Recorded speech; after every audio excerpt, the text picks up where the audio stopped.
कवन कमी रहे हमारा में, तू कैसे भुला गइलू।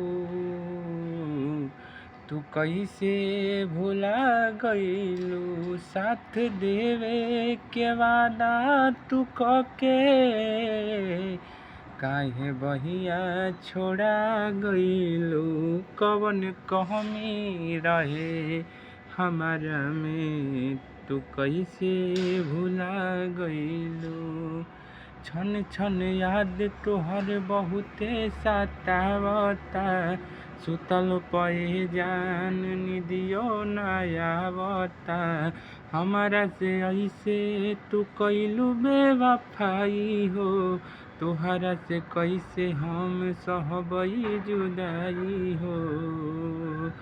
अरे छन छन याद तोहर बहुते